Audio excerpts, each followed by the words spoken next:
Bienvenue dans French Baratin avec Cécile, Raphaël et Sibylle. Aujourd'hui, on peut être rouge sans avoir trop chaud, être 8 sans personne et être architecte sans dessiner des maisons. Et oui, rouge, 8 et architecte sont des types de personnalité. Et pour connaître notre type de personnalité, de nombreux tests existent.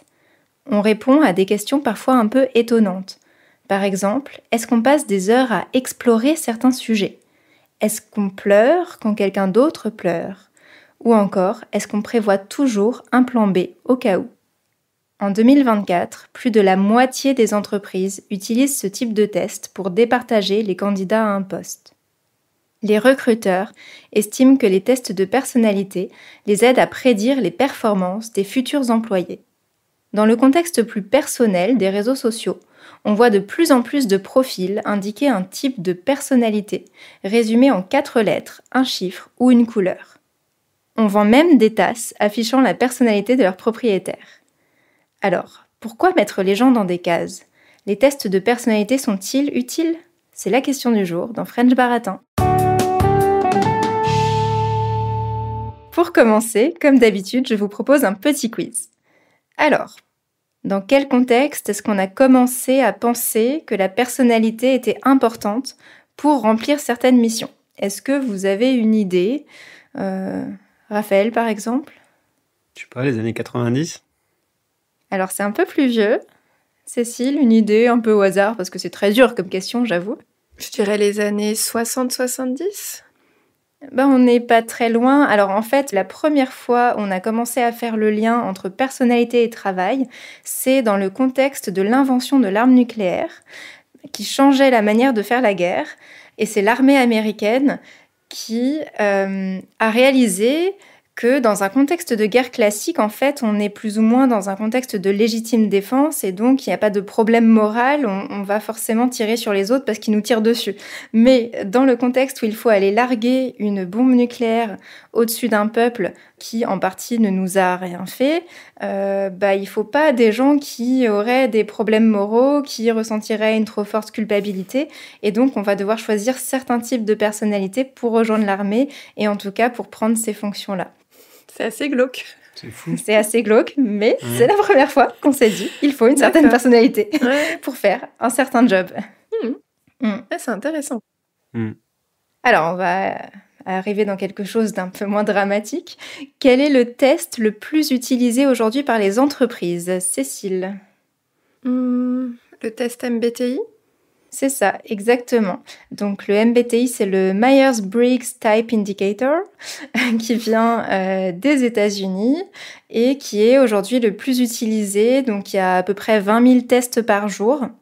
Ah oui. Et ouais. C'est un test qui permet de déterminer donc un type psychologique parmi 16 types. Et donc c'est ce test-là qui est en 4 lettres avec parfois une 5e qu'on vient rajouter pour dire si on a confiance en soi ou pas dans ce type, en gros. Voilà. Donc, on a ces tests-là qui sont faits, on vient de le dire, 20 000 fois par jour. Mais, pour autant, dans le monde de la psychologie, les psychologues, eux, ils ont complètement arrêté de s'intéresser aux tests de personnalité en lien avec les compétences au travail. Donc, ils ont arrêté de faire ce lien. Est-ce que vous auriez une idée de pourquoi les psychologues ont arrêté de s'intéresser aux tests de personnalité en lien avec les compétences au travail ? Raphaël ? Peut-être parce qu'ils ont remarqué que c'était pas forcément un marqueur qui était significatif, que les gens pouvaient faire un travail qui ne correspondait pas forcément à leur personnalité. Ouais. Ou que parfois, que le test n'était pas forcément aussi détaillé que ça et que finalement... il y avait, je prends l'exemple du MBTI, il y avait peut-être une des lettres qui correspondait à tel métier, mais toutes les lettres n'étaient pas les bonnes, mais du coup, voilà quoi. Oui. Ça marchait quand même. Ouais, c'est même plus simple que ça. En fait, il y a un auteur chinois qui s'appelle Thomas Henge qui, en 2005, a fait ce qu'on appelle une méta-analyse. Donc, en fait, il a compilé plein d'études qui ont été faites dans le passé et ça lui a permis de montrer que la relation entre personnalité et performance était très très faible. Et donc, comme il a étudié un très très grand nombre d'études, plus personne s'est embêté à en refaire. Voilà, parce que c'est un peu comme si ça mettait un point final à ce questionnement sur le lien entre compétences et personnalité. Mais ça ne va pas nous empêcher d'en parler, parce que déjà, il n'y a pas que le monde professionnel, et puis parce que justement, c'est très utilisé dans ce monde professionnel. Et donc justement, 4e question, combien rapporte le marché des tests de personnalité en France chaque année ? Dans le domaine professionnel, justement, combien ça rapporte de vendre des tests à des entreprises ? Cécile ? Certainement beaucoup. Mon entreprise ayant acheté une formation. Donc j'imagine que nous ne sommes pas les seuls. J'en sais rien, parce que même les ordres de grandeur, c'est compliqué, mais peut-être des millions, en fait. Ouais. C'est ça. Et c'est effectivement une question d'ordre de grandeur parce que c'est très dur à estimer, mais dans les chiffres que j'ai pu voir, ça tourne autour de 10 millions d'euros en France par an. Ouais, ça m'étonne pas. Voilà. Donc ça rapporte pas mal. Et puis ça rapporte aussi de l'audience sur les réseaux sociaux. J'ai aussi vu un autre chiffre sur TikTok, le hashtag MBTI Personality. Donc peut-être en anglais MBTI Personality, a atteint 3,6 milliards de vues. Ah ouais. D'accord. Ouais. Voilà. Donc les gens en parlent. Et ben, nous aussi, on va en parler. Donc Cécile, tu nous disais que dans ton entreprise, des tests ont été réalisés. Alors, j'aimerais bien en savoir un peu plus sur ton expérience. Est-ce que tu peux nous raconter ? Est-ce que tu as déjà passé un ou plusieurs tests de personnalité ? Si oui, dans quel contexte ? Et qu'est-ce que ça t'a appris ou apporté ? Alors, j'en ai passé 3. Il y a 10 ans quasiment, une amie m'avait conviée à suivre un stage sur l'énéagramme. Donc l'énéagramme, c'est un test de personnalité, enfin c'est un modèle de personnalité où chaque modèle est représenté par un numéro. Donc de 1 à 9, c'est une représentation en cercle. Et du coup, cette amie m'avait conviée à un stage de 2 jours pour découvrir en fait les différents types de personnalités et forcément se découvrir à travers ce stage. C'est pas quelqu'un qui te dit tu es tel numéro. C'est vraiment par la découverte des différents types que tu arrives à te découvrir par ce biais-là. Et ça avait été extrêmement riche parce que c'était un stage en groupe et du coup ça permettait d'être confronté à plusieurs types de personnalités et ça m'avait énormément plu. Et je m'étais découvert potentiellement un profil 1. Quelques années plus tard, dans le contexte professionnel cette fois-ci, on m'a proposé de faire un test, toujours de l'énéagramme. Je ne savais d'ailleurs pas que c'était un test énéagramme. Et cette fois-ci, donc, j'ai passé un test proposé par un cabinet. C'était que quelques questions. Et derrière, on te donnait ton numéro, du coup, puisque c'était finalement de l'énéagramme, avec un rapport d'une 30aine de pages. Et cette fois-ci, le test, en tout cas professionnel, me disait que j'étais 1. Le rapport avait été d'une finesse, c'était assez hallucinant. Ça m'avait vachement marqué.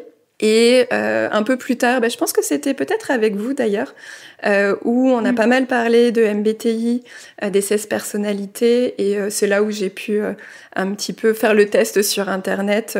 Mais ce qui était marrant, c'est que en fonction des réponses, parfois les questions manquaient peut-être un petit peu de précision. En tout cas, à un moment donné, je tombais pas sur tout à fait les mêmes résultats.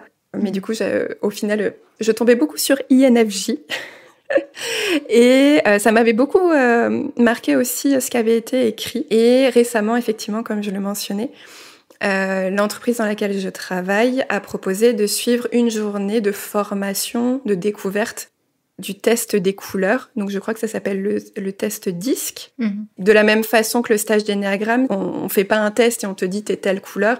L'objectif, c'était vraiment par les découvertes qu'on pouvait s'approprier une couleur ou autre. Donc là, je m'étais découverte bleu-verte. Et de la même façon en fait que les autres, à chaque fois, effectivement, je me suis beaucoup retrouvée dans les résultats. Et en fait, ce qui est intéressant, c'est que les 3 tests de personnalité, j'avais cette impression que ça révélait une facette de moi, pas forcément la même, mais qu'elles se complétaient et qu'elles étaient très justes. En tout cas, voilà, c'était ma vision. Et tu me demandais qu'est-ce que ça m'a appris ou apporté.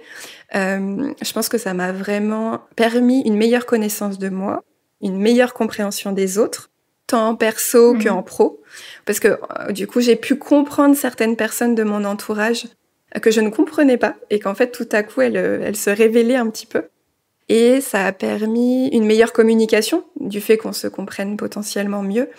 Et je crois qu'un truc tout bête, mais ça m'a permis de comprendre que chaque personne était faite de qualités et de défauts et que l'un n'allait pas sans l'autre. Et que souvent, on avait les qualités de ses défauts et les défauts de ses qualités. Et j'ai trouvé ça intéressant parce que je crois qu'avant, je me disais comme si il fallait avoir que des qualités, mais c'était pas possible. Et en voyant les défauts des autres, en fait, c'est comme si on acceptait ses propres défauts, que on est un package, on est tout, et du coup, voilà. Et ça m'a aussi permis de comprendre que, voilà, comme on est différents les uns des autres, on n'est pas mieux ou moins bien, c'est juste qu'on est différents. Et voilà. Donc ça m'a apporté beaucoup de choses. Hyper intéressant. Mais du coup, est-ce que tu peux pas nous dire juste en quelques mots à quoi ça correspond, ce 1, ce bleu-vert ou ce INFJ. Alors le 1, en fait, l'énéagramme donne des numéros pour ne pas mettre des étiquettes, sauf que derrière chaque numéro, il y a quand même des étiquettes qui sont très connues. Puisque le 1, c'est le côté vraiment l'étiquette du perfectionniste. C'est vraiment cette étiquette-là où la morale est très forte. Il y a ce côté bien-mal aussi. Il y a la question de la rigueur, la question du dépassement de soi, etc. Il y a vraiment cette démarche d'amélioration continue. Ce qui me manquait par contre un tout petit peu dans ce type de personnalité, c'est que j'ai retrouvé plus dans le bleu-vert, parce que le bleu, pareil, on est dans vraiment quelque chose de très rigoureux. Enfin, c'est quelqu'un qui est qui met dans les cases justement. Et en fait, le vert vient donner une teinte un peu plus humaine justement au bleu qu'on imagine un peu coincé, un peu qui rigide, oublie l'humain, exactement rigide. C'est vraiment l'étiquette qu'on donne au bleu. Et le vert est quelque chose de beaucoup plus humain. Et en fait, je me suis vraiment retrouvée dans les deux couleurs, et ça a permis d'avoir une vision peut-être un petit peu plus complète finalement, parce qu'on dit souvent que le 1 est froid, et pour le coup, je pense pas l'être. Non, ça va. Et après, le INFJ, c'est là où je m'y connais le moins. L'étiquette qu'on lui donne, c'est l'avocat, parce que c'est une personne qui est assez tranquille, assez doux, qui parle pas forcément très fort, etc. Mais quand il y a une cause qui le meut, vraiment, là, il va potentiellement pouvoir sortir de ses gonds. Dans le I, on a le côté introversion. On en reparlera peut-être plus tard, parce que c'est quelque chose qui nous rassemble aujourd'hui. Les 3 hôtes de French Baratin. Le J, c'est quelqu'un qui aime bien quand tout est programmé, si je me trompe pas. Le F, c'est le feeling, donc c'est plus l'intuition, si je me... C'est de comprendre les situations d'abord sur le plan émotionnel plutôt que sur le plan rationnel. Et le N, je me rappelle plus. Moi, dans le concret, une action sur le monde dans le concrète, mais dans une analyse plus abstraite, voilà. Mais voilà, en tout cas, un petit peu mon expérience un peu longue du coup. Mais intéressante. Alors et toi, Raphaël, est-ce que tu as déjà fait des tests de personnalité ? Qu'est-ce que ça t'a apporté ? Oui, alors moi, je n'en ai fait qu'un, le MBTI. Comme toi, Cécile, la première fois que je l'ai fait, c'était il y a une dizaine d'années. C'était un ami commun qui nous en avait parlé. Donc je l'avais fait. La première fois, j'ai eu le résultat, c'était ISFJ. Donc c'est presque les mêmes lettres que toi. Donc I, introversion. S, donc plutôt ça aurait été dans le concret, justement, voilà. F, le feeling, comme on l'a dit. Et J, pareil, plutôt bien aimé quand c'est un petit peu cadré, quoi. Mais après, en lisant justement le texte, l'espèce d'étiquette qui va avec ces lettres, quoi, je m'étais pas trop reconnu dedans. C'était pas vraiment moi, donc bon. Mais j'étais resté là-dessus, j'ai pas, voilà. Je pense que je l'ai même peut-être quand même refait encore une fois, un peu de temps après, et ça m'avait ressorti ça. Bon, voilà. Et puis après, je l'ai refait, et là, par contre, j'ai eu INFJ. Et là, le texte, là, pour le coup, j'avais l'impression, vraiment, je trouvais que ça me correspondait. Et par contre, ce que j'ai trouvé vraiment très intéressant, c'est que dans ce test MBTI, c'est que c'est des curseurs, quoi, quand même, pour chaque couple de lettres. C'est pas soit l'un, soit l'autre. Et on se positionne plus ou moins près de l'une de ces lettres ou plus ou moins près du centre. Autant sur l'introversion, par exemple, bon, je suis pas à l'extrême, mais je suis bien placé dans l'introversion. Autant, justement, sur ce fameux N ou S, je m'étais retrouvé à chaque fois très proche du centre, ce qui montre quand même que effectivement j'ai à la fois une évaluation des situations du monde, enfin de la réalité. Je suis assez proche du concret, de la réalité, je suis assez pragmatique. Alors que le N serait plus justement dans l'analyse et dans une vision un peu idéale ou du monde des idées, quoi. Voilà. J'avais trouvé ça marrant qu'à un moment donné, j'avais été dans le S et puis après, j'étais quand même plutôt dans le N et qu'au fond, ça me correspondait plus. Et alors, avec le F, pour le coup, je suis bien F. et pour le J, il y a le J et le P. Hein, je crois que c'est ça le couple. Et là aussi, je suis plus un peu entre les deux, même si je suis quand même plus... on a dit quoi ? On a dit J. Voilà.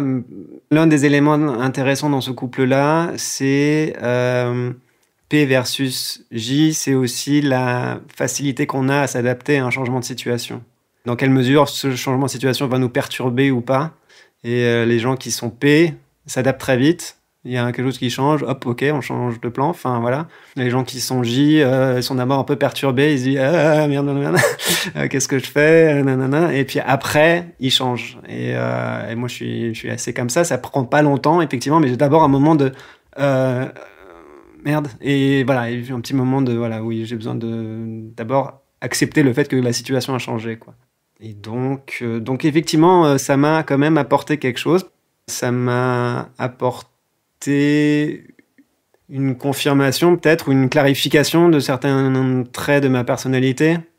Le fait de savoir justement que j'étais introverti, en soi je le savais sûrement, tu vois, mais le fait d'avoir la confirmation un petit peu aide à peut-être se sentir un peu moins coupable, c'est un peu fort le terme, mais dans une société où on encourage plutôt l'extraversion, l'extraversion. Ça peut être un petit peu culpabilisant de vouloir rester dans son coin et de pas être forcément toujours très sociable. Donc voilà, de simplement accepter que ok, enfin voilà, je suis introverti et c'est pas grave. Au contraire, ça, comme tu disais Cécile, il y a aussi un peu le côté défaut des qualités, qualité des défauts, voilà.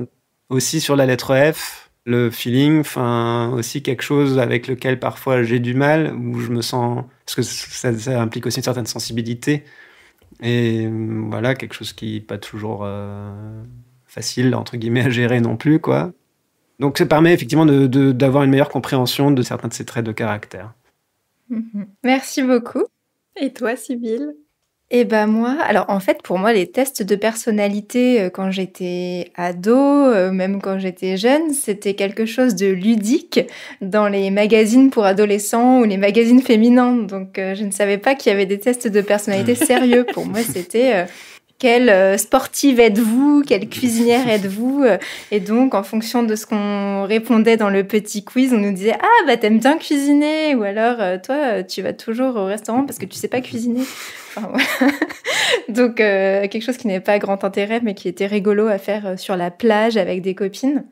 Et puis un jour, à l'espace de coworking où Cécile travaillait et où Raphaël allait aussi pour travailler, il y a eu une soirée et je me suis retrouvée à discuter dans un petit groupe qui était très enthousiaste vis-à-vis de ce test MBTI justement. Et donc on m'a dit Sybille, tu connais pas, tu peux le faire maintenant, il suffit d'aller sur internet. Et donc je suis allée passer ce test MBTI. Et du coup, j'ai appris comme ça qu'alors moi, j'étais INTP, ce qui correspond à une logicienne. Et puis, j'avais le A après, donc j'étais une logicienne assertive. Et on m'a dit que c'était assez rare et que c'était comme Einstein, donc j'étais plutôt contente.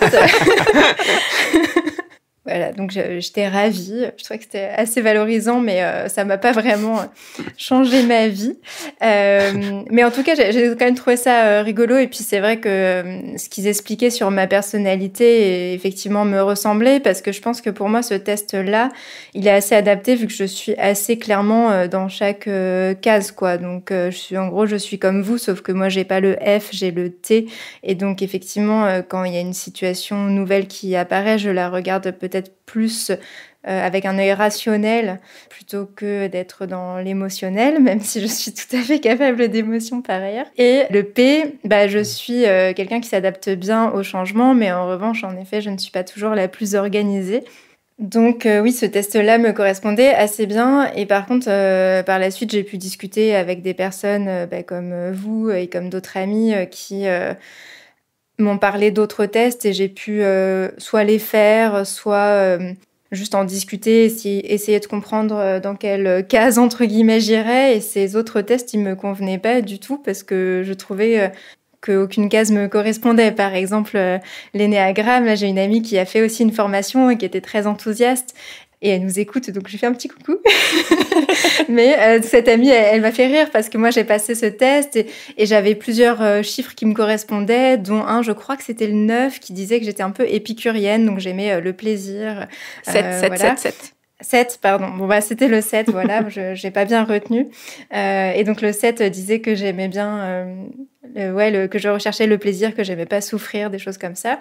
Et il y a aussi le 5 qui est un truc pour les intellectuels, en gros. Et elle me disait, mais toi, t'es 5, c'est sûr. Et elle voulait pas du tout que je sois 7, alors que le résultat du test me disait aussi 7. Et que, en effet, j'ai peut-être ce côté épicurien, mais qui est peut-être pas ce qu'elle voit dans ma personnalité. Mais en tout cas, moi, il me plaisait pas trop ce test, et celui des couleurs, il me plaît encore moins parce que je trouve que, qu'il y a un peu de chaque chose qui pourrait me convenir et en même temps, aucune case me ressemble vraiment. Donc, voilà. Et sinon, ce que ça m'a apporté, alors, sur la connaissance de moi-même, je pense pas tellement grand-chose, mais comme vous, l'idée que chacun est différent et qu'il faut le prendre en compte.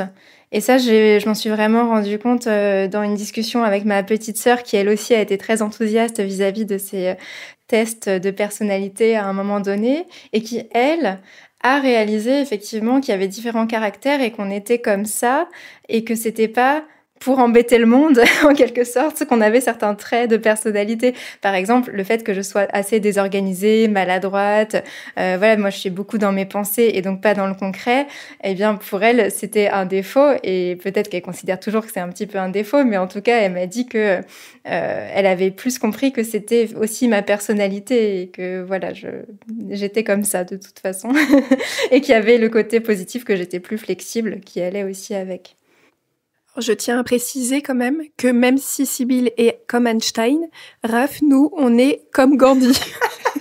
Ah, il y avait Gandhi. Ouais, justement, je m'étais demandé, il y a quoi comme personnalité, je me souviens pas. J'avais un doute, j'ai vérifié quand même. D'accord, oui. Gandhi, oui, bon. C'est pas la première personne à qui j'aurais pensé, mais pourquoi pas.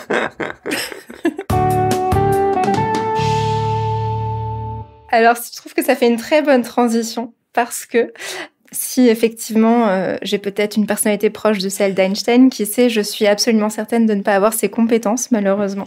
Je ne peux pas vous sortir une théorie aussi brillante que celle de la relativité.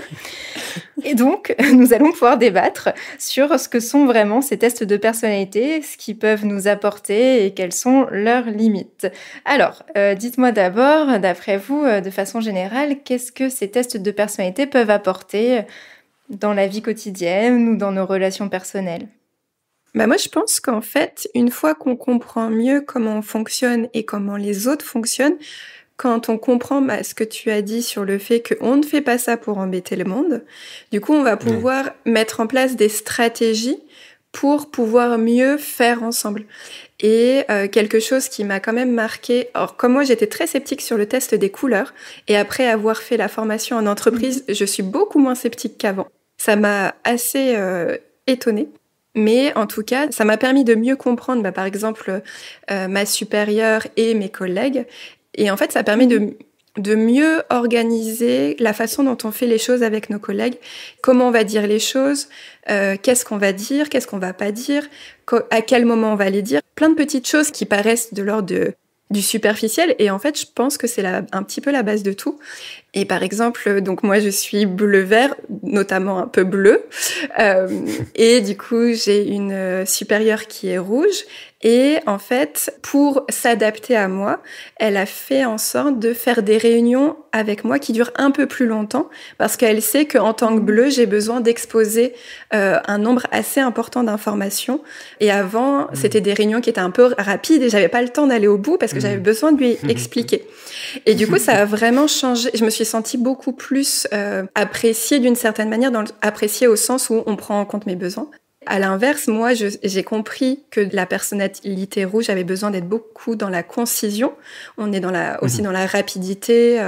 Et du coup, j'essaye d'être plus concise. Et c'est pas naturel pour moi, forcément. Mais du coup, j'essaye de le faire pour mieux m'adapter à la personne. parce que j'ai compris que on était différentes et du coup en faisant chacun un pas l'un vers l'autre, on arrive en fait à mieux travailler. Et je trouve que du coup ça m'intéresse ce que tu disais sur les psychologues qui avaient arrêté d'utiliser les tests de personnalité. Moi, je trouve qu'en tout cas là dans l'entreprise et même avec mes collègues, on a compris comment on fonctionnait. Et loin de moi l'idée, on en parlera après, des limites, de dire que ça résout tout et ça n'enferme pas. Mais par contre, vraiment dans le concret, j'ai vraiment vu des choses qui fonctionnent en tout cas. Mais en fait, je pense que les psychologues, ils ont juste arrêté de faire le lien entre personnalité et compétence. Et c'est une chose différente finalement. C'est hyper intéressant, effectivement. Je pense que pour mieux se comprendre au travail et pour mieux fonctionner ensemble, ça reste intéressant. C'est juste de recruter quelqu'un du fait de sa personnalité qui n'avait pas de sens. D'accord, ouais. Je trouve, oui, comme tu disais, ça permet effectivement de s'adapter aux autres, quoi. Une fois qu'on connaît un petit peu leur type, par exemple, Sybille et moi, on a quand même sur certains points, notamment le F et le T. Ouais. Thinking. On est quasi opposés sur ce point de vue-là, parce que F, c'est donc voir d'abord le monde d'un point de vue de la sensibilité, on va dire, empathie, émotionnelle, quelque chose comme ça. Et ensuite passer au rationnel, parce qu'on n'est quand même pas incapable de rationaliser. Et inversement, le T, ça va peut-être plutôt être l'inverse, quoi. Et là, il peut y avoir effectivement des sources de conflit potentiellement aussi, quoi. Et être capable justement de se dire, l'autre réagit parce qu'il approche la chose comme ça et pas autrement. Mais oui, je suis tout à fait d'accord avec toi, effectivement. Et donc, moi, cette différence, le fait de la comprendre, ça me permet d'écouter plus et de pas chercher toujours à proposer des solutions rationnelles quand il y a un problème. Ah oui, ça c'est vrai que au début entre nous c'était beaucoup ça. J'avais plus le besoin d'exprimer le problème en soi et ce que ça me faisait entre guillemets. C'était un besoin d'exprimer la chose sur le plan émotionnel, on va dire. Parce que je suis tout à fait capable de trouver une solution moi-même, j'ai pas besoin qu'on vienne m'en donner, ou alors si j'en ai besoin, j'irai le demander, mais c'était pas le point, quoi, entre guillemets, le but c'était... et voilà. Et du coup, limite, ça m'agaçait un petit peu que Sybille passe son temps à essayer de me sortir une solution à chaque fois. Je veux dire, oui, d'accord, très bien, mais... Ouais, donc là, c'est hyper important d'en parler, de comprendre les attentes de l'autre en fonction de chaque caractère, quoi. Et aussi, sur l'organisation, par exemple, par rapport à ce qu'on disait, je sais que moi, je peux être assez bordélique, même si j'essaye de faire des progrès là-dessus. Et donc là, on peut jouer sur les qualités de chacun, puisque Raphaël va être plus organisé dans l'espace. Donc, moi, je vais faire des efforts, et puis lui, il va s'assurer que ce soit à peu près bien organisé. Et puis moi, je suis peut-être plus organisée dans la planification, et donc je vais plus... organiser notre temps. C'est là où c'est magique, en fait. C'est quand on se rend compte que, en découvrant les personnalités des autres et à quel point, du coup, on est différents, comment on peut se compléter. Et c'est là où je trouve que ça devient magique. Quand on a compris ça et qu'on a compris qu'un type de personnalité n'est pas meilleur que l'autre. Exactement. Chacun apporte sa petite pierre à l'édifice. Ouais, complètement. Mais au-delà, je trouve que ce qu'on dit que ça sert beaucoup dans les relations, on a parlé d'entreprise, on a parlé de couple, mais ça sert aussi dans notre relation avec nous-mêmes aussi, finalement. Mais tu le disais, Raphaël, tout à l'heure aussi, quand tu parlais d'introversion, du coup, de savoir, en tout cas, de mettre des mots parfois sur quelque chose et de mieux le vivre, même si on est dans un monde aujourd'hui qui est assez extraverti. Et du coup, d'organiser sa vie pour être plus en accord avec ce qu'on est et parce que le monde veut qu'on soit. Je trouve que c'est intéressant. Oui, ça, et ça permet en fait justement, une fois qu'on a compris qu'on a cet aspect d'introversion, qu'on a ce besoin de se retrouver avec soi-même pour retrouver de l'énergie et que c'est quelque chose qui va nous permettre de mieux fonctionner justement. Oui. Une fois qu'on prend ça en compte et qu'on le fait, on va de nouveau être capable d'être efficace, entre guillemets, en société. Et où justement une société où on a besoin d'être tout le temps beaucoup dans l'énergie et dans l'action et dans Carrément. Et d'ailleurs, quelque chose d'important, parce que souvent, je ne sais pas si c'est le cas aussi dans les pays d'où vous nous écoutez, mais en France, on croit souvent que l'introversion, c'est la timidité et l'extraversion, c'est le fait d'avoir beaucoup confiance en soi et de ne pas avoir peur de l'autre, alors que l'introversion, c'est le fait d'avoir besoin d'être seul pour se ressourcer, alors que l'extraverti va prendre son énergie des autres. Et c'est pas parce qu'on est introverti qu'on n'aime pas aller avec les autres, c'est juste que ça nous draine de l'énergie et qu'on a besoin de repos derrière. Et c'est hyper important parce que souvent, quand on dit qu'on est introverti, les gens nous disent « oui, t'es timide ». Et non, non. Juste, ça n'a rien à voir. Ouais, c'est ça. En fait, je pense que ça, c'est justement l'un des éléments que ce test aussi m'a appris / apporté. C'est que justement l'idée que certes, je suis introverti, ça n'empêche pas... Voilà, ça veut simplement dire que j'ai besoin de me retrouver pour me ressourcer. Mais j'aime quand même voir du monde, être dans des cercles sociaux et... je vais pas aimer forcément les grandes soirées avec 40 personnes. Je préférais être dans un petit cercle amical avec 5 personnes. Au-delà de ça, ça commence à faire un peu beaucoup. Mais j'exagère un tout petit peu, mais voilà. Disons que ça va commencer à me drainer plus facilement mon énergie, en fait, tout simplement. Et au bout d'un moment, je serai fatigué et j'aurai envie d'aller me reposer, quoi. Pour mieux revenir après, en fait, c'est juste ça. Mais ouais. Oui. Par contre, ça me fait penser aussi ce que tout à l'heure, tu disais, Sybille, que tu te retrouvais pas dans l'énéagramme, tu disais que tu avais trouvé que ça te correspondait pas trop, parce que tu n'arrivais pas à te trouver. Et en fait, ce qui est intéressant quand même de voir dans les tests, c'est qu'il faut, je pense, ne pas s'arrêter aux introductions ou aux tests justement qu'on va trouver sur Internet pour déterminer son type. Parce qu'en fait, souvent, ça va plus loin que ce qu'on pense. Au début, l'introduction, on est obligé d'aller dans les clichés, on met les gens dans des cases, etc. Alors que finalement, quand tu découvres un petit peu plus, tu vois que, en fait, t'as des liens avec les autres zones. Et je trouve que c'est intéressant parce qu'on n'est pas qu'une chose. Et je pense, par exemple, à l'énéagramme, moi, ce qui m'a beaucoup intéressée, c'est que, en situation plutôt de joie, on va arriver dans une zone. Et moi, du coup, en zone de joie, j'arrive dans le 7, donc justement l'épicurienne. Et en zone de stress ou où on n'est pas bien, je vais rentrer dans le 4, et c'est un peu le mélancolique. Et c'est intéressant parce que justement, ça permet de redonner de la nuance et de dire qu'on n'est pas qu'une seule case, justement, et qu'en fonction des événements qui nous arrivent, on va réagir plus ou moins d'une certaine manière. C'est des facettes aussi... on réagit différemment, on n'est pas un ordinateur, quoi. Mais par contre, c'est vrai qu'il y a des gens qui sont pourtant parfois très proches. Je n'arrive pas à déterminer qui ils sont. Et c'est super frustrant, en fait. C'est là où on se dit, bon, il y a certainement peut-être des problèmes à ces tests-là, mais c'est assez étonnant. C'est là où on touche aux limites des tests aussi, puisque certaines personnes ne vont vraiment pas rentrer dans des cases. Là, je pense à ma maman. On lui a fait faire, donc avec ma petite sœur qui était très enthousiaste vis-à-vis des tests, le test MBTI.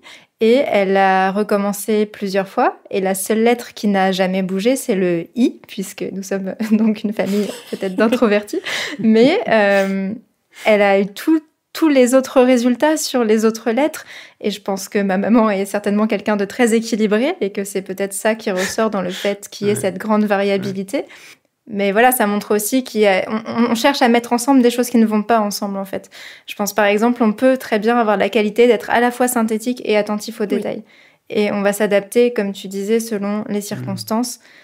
Et donc, on n'est pas programmé que d'une manière, on est capable de changer. Et d'ailleurs, notre personnalité n'est pas stable dans le temps, selon les moments de la journée et à travers les années. Tout à fait.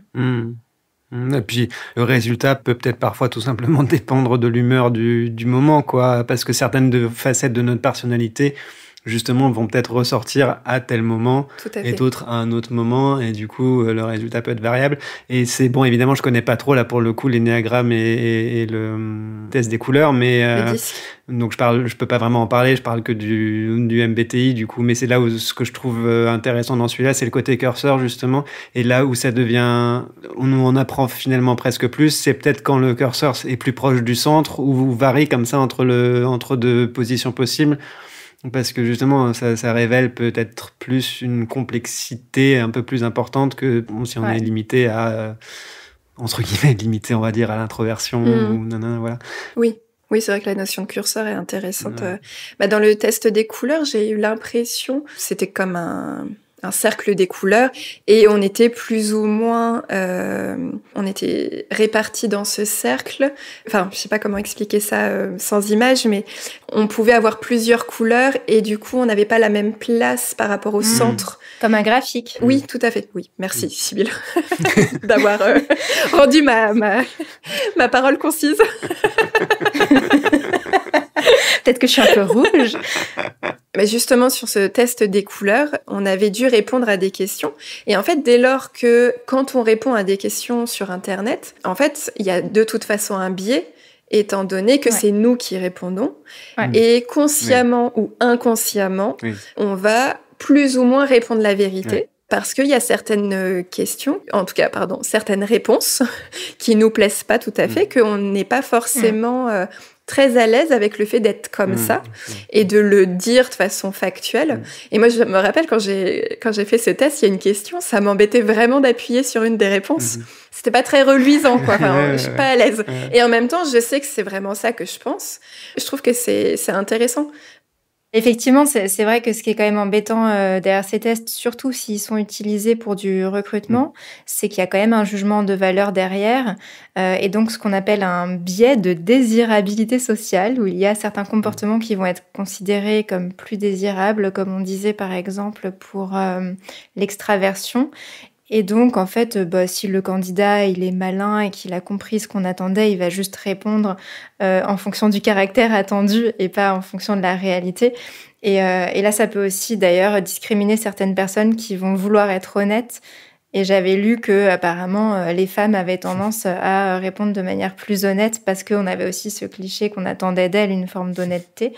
Peut-être plus que les hommes qui osaient plus mentir. Et donc voilà, en tout cas, on peut se faire avoir pour avoir été trop honnête et au contraire être malin et contourner le système en répondant ce que notre employeur veut qu'on réponde.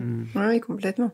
Mais en même temps, il y a quelque chose qui m'interroge avec ça, c'est que si on dit quelque chose dans des tests de personnalité, on sait qu'on aura le pendant négatif. Et du coup, j'ai l'impression que si on répond honnêtement, on aura des qualités et des défauts, et quelqu'un qui répond pas honnêtement, il aura quand même des qualités et des défauts. Après, ça dépend peut-être en fonction des types de postes. On a besoin vraiment d'une personnalité en particulier. Oui, je pense que c'est ça. Enfin, on croit avoir besoin. Oui. C'est ça le truc. Tout à fait. On pense, par exemple, j'avais vu cet exemple qui est très parlant, qu'un commercial doit être extraverti, très bavard, alors qu'en réalité, un commercial qui est à l'écoute et qui parle pas beaucoup sera certainement meilleur pour vendre son produit. Mais à cause des clichés qu'on a sur la personnalité que tel job doit avoir, eh bien voilà, on va embaucher un tel pour sa personnalité alors qu'il n'a pas de meilleures compétences.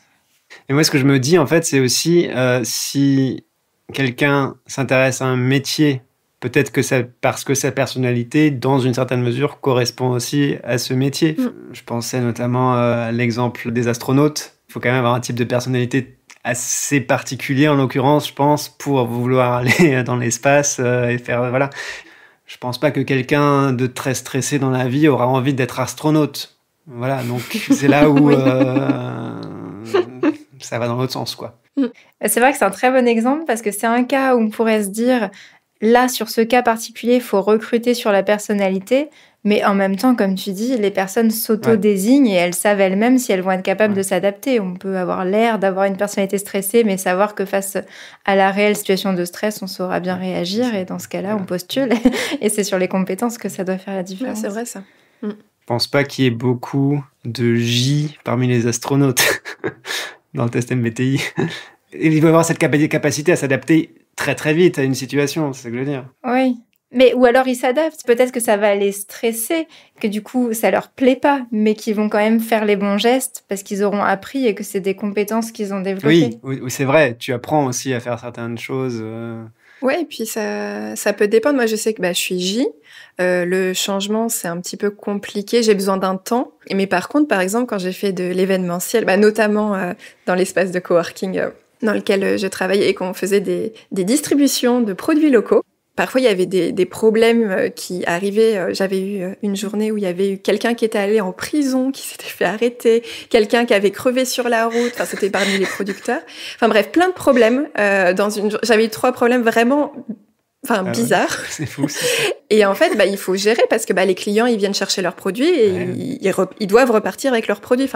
Et en fait, moi, j'adorais l'événementiel pour ça. C'est que il y a une adrénaline de dingue et j'arrive à mobiliser en fait dans ces moments-là pour gérer l'imprévu.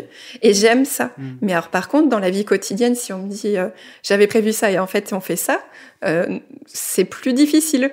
C'est là où on est pluriel aussi en tant que personne. Pour revenir sur la question du choix de métier en fonction de la personnalité, les formations et l'expérience qu'on va faire vont sûrement avoir aussi un impact sur notre personnalité et peut-être faire évoluer notre personnalité. Ah oui. C'est là aussi où il y a une limite dans le recrutement, dans l'utilisation des tests pour le recrutement, parce que peut-être que quelqu'un qui n'est pas 100% adapté, entre guillemets, en termes de tests avant le recrutement, peut-être qu'au fil de sa formation et de ses expériences, certains éléments de sa personnalité vont changer ou du moins s'adapter pour exercer ce métier. Dans ce sens-là, j'avais entendu un exemple d'une dame qui avait passé un test pour tester le test qu'ils allaient utiliser sur des personnes à recruter. Et ce test a montré qu'elle ne prenait pas du tout de risque. Et sa chef lui a dit, si toi, tu avais passé ce test avec ce résultat-là quand on t'a recruté, on ne t'aurait pas recruté. Et par la suite, elle a quand même réussi à progresser dans son entreprise. Et surtout, elle a fini par se mettre à son compte, ce qui est la plus grosse prise de risque possible. Et donc, ça montre bien qu'il n'y avait pas forcément de lien entre ce que le test avait dit et ce dont tu as été réellement capable. Et c'est pour ça que les tests qui vont te faire répondre à quelques questions, ils ne peuvent pas comprendre parfaitement la nuance de qui on est. Oui, c'est marrant ce que tu dis sur le fait de se mettre à son compte, que ce serait un peu vraiment une grosse prise de risque. Moi, je suis quelqu'un de plutôt prudent dans la vie, dans mes prises de décision, etc. Et pourtant, j'ai pris le risque, entre guillemets, de mettre à mon compte pour mon travail, quoi. Donc, on a deux choses qui peuvent être qui sont limite contradictoires à l'intérieur d'une même personnalité et qui, d'ailleurs, se reflèteraient peut-être pas dans le test. C'est difficile pour des tests de montrer des paradoxes. Oui, de montrer des paradoxes et de tout montrer en plus. C'est là où ça met quand même dans certaines cases, quoi, aussi. Oui, parce que d'une certaine façon, on crée un plafond de verre avec ces tests de personnalité en pensant que quelqu'un, comme vous disiez, par exemple avec le risque, on va pas réussir à faire des choses, alors que, en fait, c'est pas parce qu'on est à un stade à un moment donné qu'on ne va jamais changer derrière. Moi, il y a une chose qui m'a marquée aussi, c'est qu'à un moment donné, il y a une collaboration professionnelle qui a échoué. Et on m'a dit, non, mais de toute façon, vous étiez incompatibles sur vos personnalités. Ça m'a vraiment perturbée parce que, en fait, on peut travailler avec des personnalités différentes de nous. Tu parlais des tests ludiques, Sybille, plus tôt. C'est comme on parle des tests de compatibilité dans les couples, etc. Et en fait, c'est drôle, c'est que c'est comme si certains couples, certains duos ne pouvaient pas fonctionner parce qu'il y a telle ou telle personnalité, alors que si on comprend et si on regarde avec les lunettes de l'autre, on va pouvoir réussir à faire des choses. Et je trouve que ça peut être violent, justement, d'utiliser ta personnalité comme le responsable que quelque chose n'a pas fonctionné. Ça peut être un peu dangereux d'une certaine manière. Ouais. Merci pour vos points de vue. Pour conclure, je vais vous demander alors, quel est pour vous le bon usage des tests de personnalité ? Raphaël ? Alors, effectivement, c'est intéressant sur le plan personnel, si on a envie d'en découvrir plus pour soi-même. Mais là, c'est évidemment sur une base volontaire, de toute façon. Après, en termes la question du bon usage, du coup, au final, elle se pose peut-être surtout dans le monde de l'entreprise, du travail et du recrutement, des choses comme ça. Ouais. Et je pense que là, ça peut être un outil, mais il faut pas tomber dans le piège de le voir comme un seul moyen de recruter ou un seul moyen de comprendre à qui on a affaire quand on recrute quelqu'un. C'est une manière de mieux comprendre le candidat, mais ce qu'on disait tout à l'heure sur le fait qu'il y avait plein de facettes différentes, mais aussi que la formation pouvait faire en sorte que le candidat s'adapte, etc. Il y a énormément d'autres facteurs qui vont pouvoir jouer dans le fait que la personne soit adaptée à un poste ou pas. Donc, ça peut être un bon point de départ sans que ce soit une finalité en soi. Et toi, Cécile, alors, qu'est-ce que tu penses des tests de personnalité, finalement? Quel serait leur bon usage? Eh ben moi, contrairement à Raphaël, je serais pour que, à l'école, vers l'adolescence, notamment quand on commence un petit peu à voir notre personnalité se révéler, je trouverais ça intéressant que tout le monde puisse un tout petit peu plus aborder ces questions-là, pas forcément par des tests au sens propre, mais en tout cas de mieux comprendre justement, parce que moi, en tout cas, c'est ça qui m'a vraiment un petit peu changé ma vie, c'est vraiment ce côté qualité, défaut, on est un tout, et qui peut aussi potentiellement quand même nous orienter vers des choix futurs, sans effectivement s'enfermer dans ces cases-là. Mais c'est plus une découverte, et par contre, ne pas faire ça via des tests en quelques questions où c'est nous qui répondons, mais plus avec aussi des experts qui vont plus voir justement la nuance et pouvoir extraire certaines choses de la façon dont on présente les choses, etc., pour pas être dans quelque chose de binaire, justement. Ouais, je trouve ça très intéressant ce que tu dis, mais moi, je vois quand même un vrai risque sur le fait qu'à l'adolescence, on est justement encore dans une phase de formation de son identité, et le fait alors fin de l'adolescence, peut-être. Ouais, voilà, pour ne pas mettre justement une étiquette trop tôt sur une personnalité, qui pourrait influencer justement la mise dans des cases et... Oui, ça serait plutôt effectivement, peut-être après le bac, au moment où on commence vraiment à devoir faire des choix, parce que finalement, je trouve que c'est super dur de demander de faire des choix, en tout cas en France, dès le lycée, pour la suite, sans avoir aucune idée finalement de ce qu'on est, si on l'a pas un tout petit peu travaillé, je trouve.